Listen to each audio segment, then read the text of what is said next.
Welcome to What Writers Should Know. My name is Erica Lance. I'm an author, but I'm also the CEO and founder of Four Horsemen Publications. With me today is the incomparable J.M. Paquette.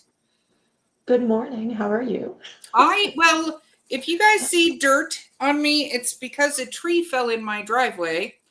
And also, unfortunately, my neighbor just got hurt helping me remove it. He's on his way to the hospital. So it's been an eventful morning. He'll be fine. He hurt his leg, but a little bit of chaos here today on this side of the planet. Welcome to Living in the Mountains, people. This is, look, my hands are all dirty. Okay, but what are we talking about today? I think I know.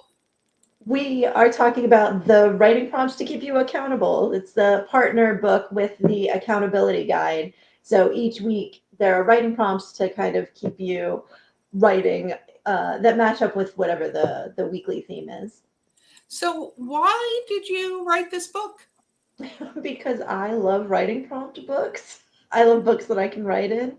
I love the idea of like flipping through and being like, yeah, I want to write a story about whatever, writing a quick little snippet. And then later on, when I'm working on something else and I'm like, you know what, I think I wrote a scene or a conversation or I had an idea, for this particular moment now that I could go back and use. So I like writing little snippets, and writing prompt books are a great way to do that. So one of my big complaints with a lot of writing prompt books is they don't give you a lot of room to write. They give you like enough to write a paragraph, and then you're like, usually it's on one page, and I like big flourished writing when I have my pen. Yeah. How do you resolve that? This book gives you 2 full pages, so not, or like 4 pages actually. So it's like the flat book 1 and 2, and then the next page 1 and 2. So you have lots of room to spread out. You can really get into a scene or a moment or a character or whatever you're doing. You're not going to be like writing up the side of the page.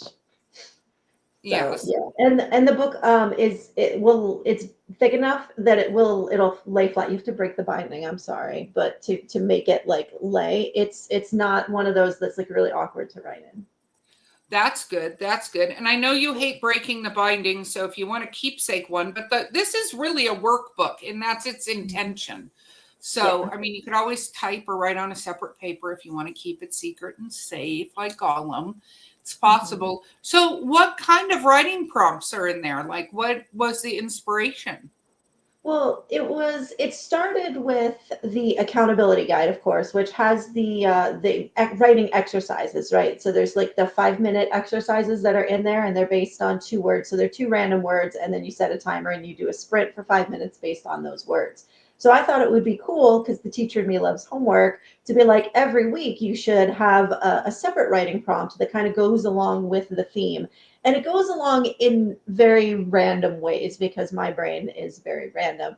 But like at the very beginning of the book, week 1 in January is about brainstorming.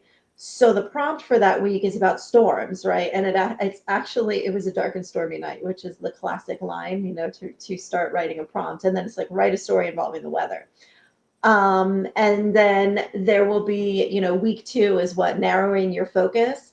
So then you want to write a scene, starts with a big picture and then narrows down to a focal point. So they are creative spins on whatever the weekly theme is. You're not going to be doubling up, though. It's not like the accountability guide will ask you to narrow your focus, and then the writing prompts will also do that. It will ask you a related thing.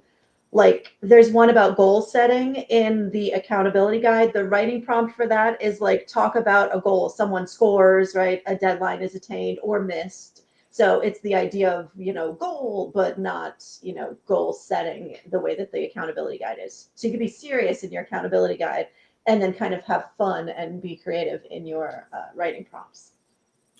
No, I think it's great. And also if you get, for those people that may get writer's block or, get stuck, it might be an easy way to unstick them from that, right? So it's really fun. I just was sharing what it kind of looks like on the inside, when you're looking, and you said 4 pages, there's a lot of space to do whatever prompts you want, right? I love this one. Write a story about a character who's distracted.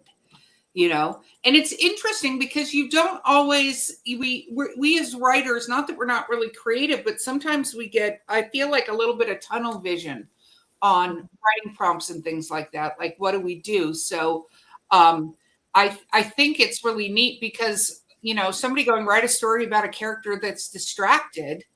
I'm sure I write stories that characters are distracted, but I'm not instigated to do that necessarily, which Yeah, it's really the fun. background, it's not the focus. Yeah. So I know, just for everybody paying attention, you can find the links to these books here or on the Four Horsemen or Accomplishing Innovation Press website. But when do you think people should use this book? Like, when would you recommend it?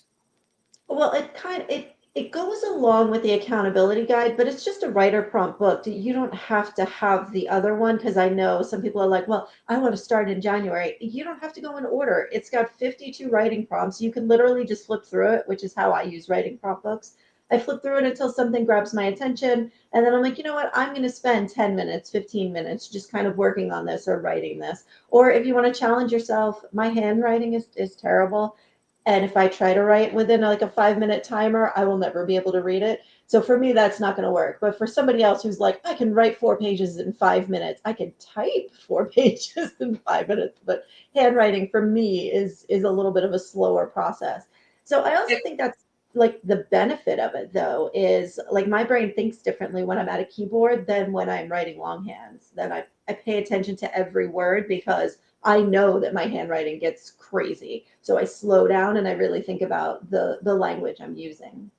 Yeah. And one thing I think this could really be used for is, of course, me and you both get approached at events all the time with people who want to write stories or write books. And we all have somebody in our family that's talked about that for the most part. And, writing is hard. We say that all the time. So this could be an amazing gift to give somebody in your family who maybe has the writing bug and is not exactly sure where to start, or they say they want to do it, but they haven't done it yet. Because sitting down and trying to take on a 80K story is a large task. We've talked about that before. That's huge.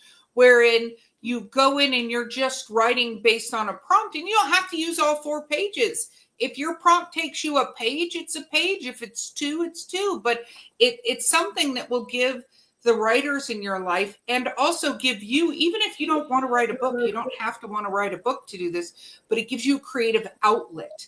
Like, I know some people love to do needlepoint, and some people crochet, and some people do knitting. I do the little diamond things because it's very, very distracting for my OCD at times. Because you have to concentrate on colors. But writing can be very relaxing, little stories that come to mind. And so flip through and do that. That's part of how you can utilize this. So what other fun things can people find about this book? Um, they're kind of I've been doing writing prompts with my students for years. I love having a personal journal that they write in where I give them random lists of questions. So that's part of where this all came from. And then we also do a class journal where they all kind of write together. So they're all over. Like I have one, write a conversation between two people who've just won the lottery. It could be a good thing, like they won the Mega Millions, or it could be like they won the lottery in the short story by Shirley Jackson, The Lottery, where, not to spoil it for you, but the story's 50 years old now. If you win the lottery in that story, you get stoned at the end. You die. They kill you. They sacrifice you to have a good harvest. So sometimes winning the lottery is not a good thing. Also, the movie The Island. I don't know if you saw that from what was it? It was like 2005. I'm old, but it was Ewan McGregor. Winning the island means that not good thing, or winning the lottery on the island is not a great thing. So you can kind of play with those ideas of whether that's a lucky thing or not a lucky thing. But writing just a conversation is also another challenge, because you're not writing backstory, you're not writing filler, you're not doing exposition. You're like, no, just write what people are talking about, what they talk about this thing. So one of the things prompts will have you do is focus on a specific skill. So some of them are like just describe the scenes, others are write a conversation, some are focus on that first line, that introduction, the beginning, that hook. So you're able to like hone in on different skills when you're not, looking at, like as you said, an 80K novel, which is really intimidating. You're like, no, I'm just gonna put my feet in, just a little. I just want one piece of pizza today. Like that.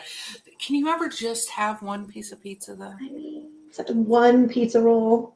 Well, I think this book is phenomenal. Again, it is writing prompts to keep you accountable. It does go hand in hand with the author's accountability guide. Both show notes are available. Again, this is what it looks like on the inside. It's super pretty. It's very colorful, and it has 52 writing prompts. Write the first paragraph of a story, then write a different first paragraph for the same story. Wow, 5 different beginnings. That's kind of amazing. Can I start them all with "It was a dark, stormy night"? It was a dark. You can, if that's the story you want to write. That's the other thing. There's no judgment in writing prompts. They're for you.